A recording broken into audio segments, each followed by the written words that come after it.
শুভ সকাল সবাইকে। আজ ২৬ সেপ্টেম্বর বৃহস্পতিবার।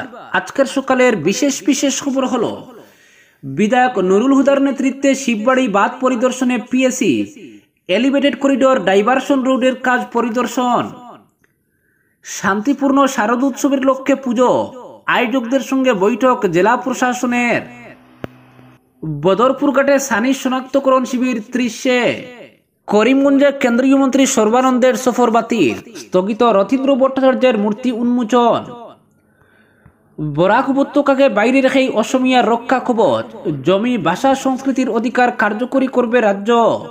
এবং সর্বশেষ খবরটি হল ৫০ লক্ষ নতুন সদস্য মুক্তির লক্ষ্য বিজেপির, বললেন মুখ্যমন্ত্রী হিমন্ত। প্রতিটি বিধানসভা কেন্দ্রে ৪০,০০০ নতুন সদস্য চাইছেন মুখ্যমন্ত্রী। এবারে শুনুন বিস্তারিত খবর। শিলচর তারাপুর শিববাড়ি রোডের এলিভেটেড করিডোর ও ডাইভারশন রোডের কাজ খতিয়ে দেখল পাবলিক অ্যাকাউন্টস কমিটি। কমিটির চেয়ারম্যান তথা রৌপিহাটের বিধায়ক নুরুল হুদার নেতৃত্বে বুধবার এক প্রতিনিধি দল শিববাড়ি রোড পরিদর্শনে যান। সঙ্গে ছিলেন পূর্ত বিভাগের আধিকারিকরা। উভয় কাজেই গুণগত মান বজায় রাখার সলাহ দেন কমিটির প্রতিনিধিরা। এক সূত্রে এই খবর জানা গেছে। সূত্রের খবর, শিববাড়িতে চলমান ডাইভারশন রোডের কাজ ও এলিভেটেড করিডোর নির্মাণের প্রস্তুতি নিয়ে অবহিত হয়েছে কমিটি। প্রতিনিধি দলে ছিলেন কমিটির চেয়ারম্যান বিধায়ক নুরুল হুদা। এছাড়াও অন্য সদস্যদের মধ্যে বিধায়ক উৎপল বরা, বিধায়ক ভবেন্দ্রনাথ বরালী, বিধায়ক কৌশিক রায়, বিধায়ক হাফিজ বশির আহমেদ, বিধায়ক করিমউদ্দিন বড়বুইয়া। এছাড়াও ছিলেন পূর্ত সড়ক বিভাগের শিলচর ডিভিশনের এক্সিকিউটিভ ইঞ্জিনিয়ার অনিরুদ্ধ নাগ, বিভাগের উদারবন ডিভিশনের এসডিও রাজেন ডেকা। প্রশাসনের পক্ষে ছিলেন ডিডিসি নরসিংবে এবং অ্যাসিস্ট্যান্ট জেলা আয়ুক্ত জোনালী দেবী। চেয়ারম্যান নুরুল হুদা সহ কমিটির কর্মকর্তারা শিববাড়িতে এলিভেটেড করিডোর নির্মাণের সিদ্ধান্তকে স্বাগত জানান। পাশাপাশি ডাইভারশন রোডের কাজ শুরু হয় সন্তোষ প্রকাশ করেন। তারা এও বলেন, নির্ধারিত সময়ের মধ্যে এলিভেটেড করিডোর নির্মাণ হলে দীর্ঘ ৫০ বছরের ঝুলে থাকা সমস্যার স্থায়ী সমাধান হবে। পূর্ত বিভাগের তৎপরতায় রাজ্য সরকার যেভাবে সমস্যার সমাধানের উদ্যোগ নিয়েছে তা সন্তোষজনক বলে মন্তব্য করেন কমিটির একাধিক সদস্য। রাস্তা ও করিডোর নির্মাণের কাজের গুণগত মান বজায় রাখতে পূর্ত বিভাগকে সলাহ দিয়েছেন বিধায়ক কৌশিক রায়। চেয়ারম্যান নুরুল হুদার প্রশ্নের জবাবে এক্সিকিউটিভ ইঞ্জিনিয়ার অনিরুদ্ধ নাগ জানিয়েছেন, বহু চর্চিত সিঙ্কিং জোনে ৬৩টি মাইক্রো পাইলিং বসানো হবে। পাইলিং এর কাজ দ্রুত শুরু হবে। ডাইভারশন রোডে অধিকতম ৫ টন ভারী যানবাহন চলাচলের ব্যবস্থা করা হবে। বর্তমানে মাটি ভরাটের কাজ চলছে। সমস্যার সূত্রপাতের কথাও কমিটির সামনে তুলে ধরা হয়। বিভাগীয় কর্তার কথায়, সমস্যার মূলে সিঙ্কিং জোন। দীর্ঘদিন ধরেই ভরাট করা মাটি বসে যাচ্ছিল। বাঁধের নদী ঘেঁষা অংশটি বারবার ধসে যায়, ফলে বাধাগ্রস্ত হয়ে যান চলাচল। এরপরই সরকার বাঁধের সুরক্ষা ও সড়ক সচল রাখতে এলিভেটেড করিডোর নির্মাণের সিদ্ধান্ত নেয়। কাজ শুরুর পর দ্রুততা সম্পন্ন করা হবে বলে কমিটির কর্মকর্তাদের জানিয়েছেন অনিরুদ্ধ নাগ। সিঙ্কিং জোনে দাঁড়িয়ে নাগরিক স্বার্থে ডাইভারশন রোড দ্রুত চালু করার পরামর্শ দিয়েছেন করিমউদ্দিন বড়বুইয়া। এদিকে এদিন বিকেলে জেলা আয়ুক্ত কার্যালয়ের কনফারেন্স হলে এক বৈঠক হয় পিএসির উপস্থিতিতে।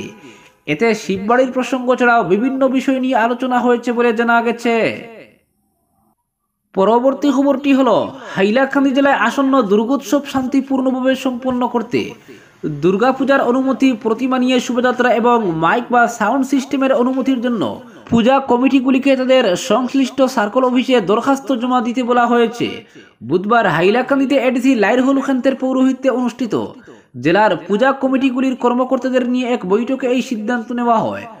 উৎসব পরিচালনার জন্য ভলান্টিয়ারদেরকে পূজা কমিটির কর্মকর্তাদের স্বাক্ষর সম্বলিত ব্যাজ দিতে এবং ভলান্টিয়ারদের নামের তালিকা থানায় জমা দিতে বলা হয়। রাত ১০টা থেকে ভোর ৬টা পর্যন্ত পূজা প্যান্ডেলের মাইক বন্ধ রাখতে সবাই জানিয়ে দেওয়া হয়। মণ্ডপে প্রবেশ ও প্রস্থানের পৃথক পথ রাখতে বলা হয়। জরুরি পরিস্থিতি মোকাবিলায় অগ্নি নির্বাপনের ব্যবস্থা রাখতে বলা হয়। মণ্ডপগুলিতে সিসিটিভি সংস্থাপনের পাশাপাশি পূর্ত বিভাগের রাস্তার উপর মণ্ডপ নির্মাণ না করতে বলা হয়েছে। পূজা মণ্ডপের কাছাকাছি পূর্ত সড়কের পাশে মেলা ইত্যাদি না বসানোর জন্য নজর রাখতে পূজা কমিটিগুলিকে লক্ষ্য রাখতে বলা হয়। সব কমিটিকে তাদের প্রতিমা বিসর্জনের সময়সূচি প্রশাসনকে আগাম জানিয়ে দিতে বলা হয় সভায়।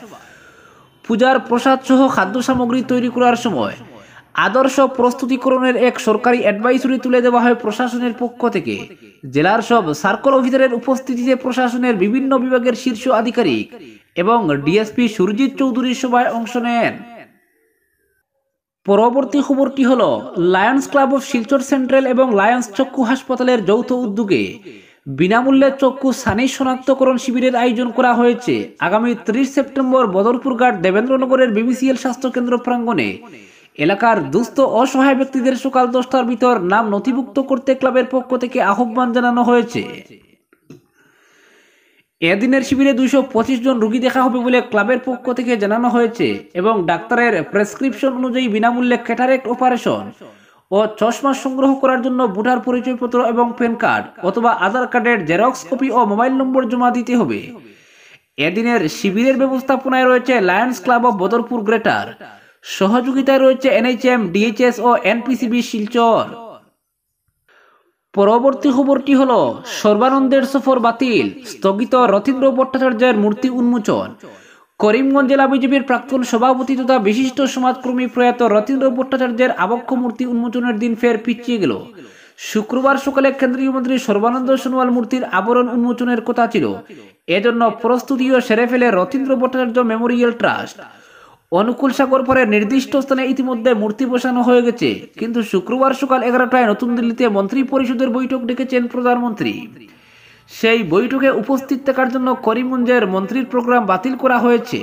এ নিয়ে রথীন্দ্র ভট্টাচার্য মেমোরিয়াল ট্রাস্টের সভাপতি সাংসদ মিশন রঞ্জন দাস জানান, প্রস্তুতি চূড়ান্ত ছিল মূর্তি উন্মোচনের, কিন্তু প্রধানমন্ত্রীর সভায় উপস্থিত থাকার জন্য বৃহস্পতিবার শিলচরে আসাম বিশ্ববিদ্যালয়ের অনুষ্ঠানে যোগ দেবেন কেন্দ্রীয় মন্ত্রী। কথা ছিল এদিন রাত শিলচরে কাটিয়ে শুক্রবার সকালে তিনি করিমগঞ্জ এসে মূর্তি উন্মোচন করে চলে যাবেন।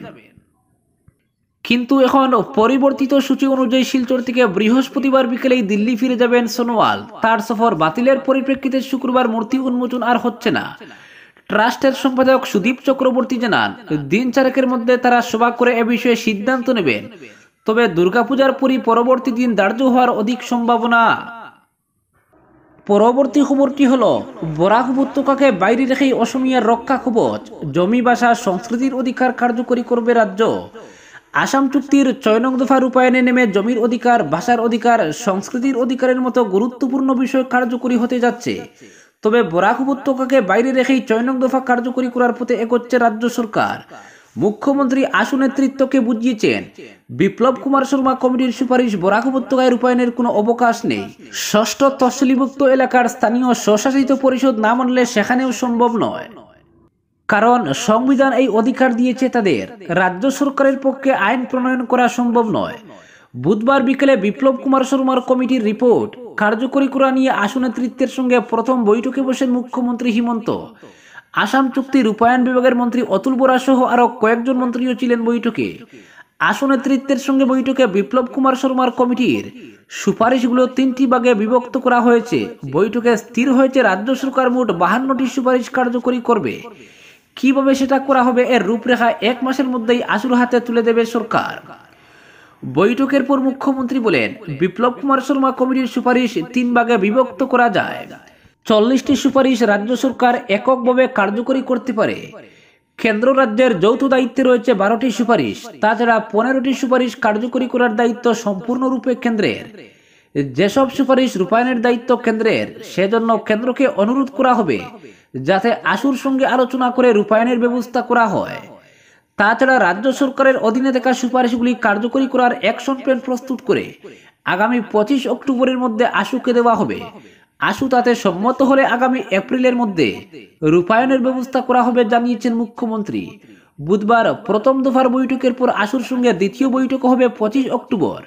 রাজ্য সরকারের এখতিয়ারে থাকা 40টি এবং কেন্দ্রের সঙ্গে যৌথ দায়িত্বে থাকা 12টি মিলে মোট 52টি সুপারিশ রাজ্য সরকার কার্যকরী করবে জানিয়েছেন মুখ্যমন্ত্রী।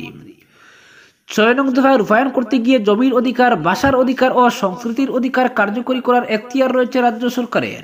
মুখ্যমন্ত্রী বলেন, 52টি সুপারিশের মধ্যে নিহিত রয়েছে জমির অধিকার, ভাষার অধিকার ও সংস্কৃতির অধিকার। রাজ্য সরকার সেটাই কার্যকরী করবে। রাজনৈতিক অধিকার, বিধানসভা লোকসভায় আসন সংরক্ষণ এবং চাকরির ক্ষেত্রে সংরক্ষণের বিষয়টি কেন্দ্রকে কার্যকরী করতে হবে। কিন্তু রাজ্য সরকারের এখতিয়ারে থাকা 52টি সুপারিশ কার্যকরী করলে জমি, ভাষা, সংস্কৃতির অধিকারের রক্ষা কবচ হয়ে যাবে অসমিয়া জনগণের, দাবি করেন তিনি। বিপ্লব কুমার কমিটির যেসব সুপারিশ কার্যকরী করার উদ্যোগ নিয়েছে রাজ্য সরকার, তাতে কোনো আইনি জটিলতা নেই। তবে দু একটি সুপারিশ কার্যকরী করতে কিছুটা সংঘাত হতে পারে, তবে আলোচনার ভিত্তিতে এগোবে সরকার, জানিয়েছেন মুখ্যমন্ত্রী। তবে ভাষা সংস্কৃতির ক্ষেত্রে সংঘাত হতে পারে ভেবেই সম্ভবত বরাক উপত্যকাকে ৬ নং দফা রূপায়ণের আওতার বাইরে রাখা হয়েছে। বিশেষ করে 4 ভাষার নীতি প্রণয়ন করতে গেলে বরাকে আইনি সমস্যা রয়েছে। বড়োল্যান্ডেও একই সমস্যা হতে পারে। ফলে বরাক উপত্যকা ও ৬ষ্ঠ তফসিলিভুক্ত এলাকা বাইরে রেখেই ৬ নং দফা রূপায়ণ করে অসমীয়া জনগণের সাংবিধানিক, আইনগত ও প্রশাসনিক সুরক্ষা কবচ নিশ্চিত করতে চাইছে সরকার। পরবর্তী খবরটি হলো 50 লক্ষ নতুন সদস্য ভুক্তির লক্ষ্য বিজেপির, বললেন মুখ্যমন্ত্রী। বিজেপির নতুন সদস্য ভুক্তি অভিযানে এখন পর্যন্ত 43,67,000 নতুন সদস্য গেরুয়া শিবিরে নাম লিখিয়েছেন। প্রত্যেকটি বিধানসভা কেন্দ্রে 40,000 নতুন সদস্য নিয়োগ করার পরিকল্পনা নিয়েছে প্রদেশ বিজেপি। এই লক্ষ্যে পৌঁছাতে পারলেই সদস্য ভুক্তি অভিযান বন্ধ করা হবে। বুধবার মালিগাঁওয়ের বড়িপাড়ায় সদস্য ভুক্তি অভিযানের এক অনুষ্ঠানে অংশ নিয়ে এই মন্তব্য করেছেন মুখ্যমন্ত্রী শর্মা। তিনি এদিন বলেন, যেসব বিধানসভা কেন্দ্রে 40,000 নতুন সদস্য হয়নি, ওইসব কেন্দ্রে 9 অক্টোবর পর্যন্ত এই অভিযান অব্যাহত থাকবে। ইতিমধ্যে বেশ কিছু বিধানসভা কেন্দ্রে এই লক্ষ্যে পৌঁছানো সম্ভব হয়েছে। তবে যেসব কেন্দ্রে হয়নি, ওইসব কেন্দ্রে অব্যাহত থাকবে অভিযান। বিজেপির লক্ষ্য হচ্ছে 100টি বিধানসভা কেন্দ্রে 40,000 করে সদস্য ভুক্তি করা। মুখ্যমন্ত্রীর কথায় রাজ্যের 20টি বিধানসভা কেন্দ্রে সদস্য ভুক্তির হার কিছুটা কম হবে। এর মধ্যে অন্যতম হচ্ছে ধুবড়ী। জালুকবাড়ি কেন্দ্রেও মোবাইলের সমস্যার জন্য সদস্য ভুক্তি কম হচ্ছে। শরিক দলের কেন্দ্রগুলিতেও সদস্য ভুক্তির হার ভালো, তবে এর জন্য শরিক দলকে চিন্তিত হতে হবে না, বিজেপির ভোট তারাই পাবেন। হিমন্ত জানান, বুধবার প্রদেশ বিজেপির পক্ষ থেকে গোটা রাজ্যে সদস্য ভুক্তির মহা অভিযান হিসেবে পালন করা হয়েছে, কারণ এই দিন হচ্ছে অন্তোদয় দিবস, পণ্ডিত দীনদয়াল উপাধ্যায়ের জন্মদিন। তাই তিনিও জালুকবাড়ি বিধানসভা কেন্দ্রের মন্ডল সভাপতি, বুথ সভাপতিদের সঙ্গে দেখা করে এই সদস্য ভুক্তি অভিযানকে সফল করতে সকলকে আহ্বান জানিয়েছেন। আজকের বিশেষ সংবাদ এখানেই সমাপ্ত।